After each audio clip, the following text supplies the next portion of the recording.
oil, little bit, the olive oil, because we need to grill the beef.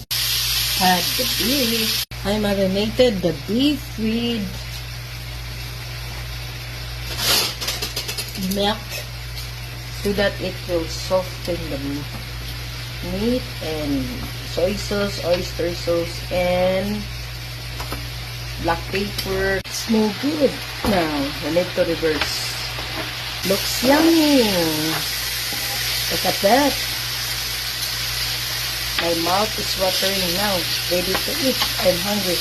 This is our breakfast with mongo malunggay soup. Well done cooking. Let's eat, guys. Good morning. Shout out to all my followers. Don't forget to share and like my video. Grilled beef and the mongos.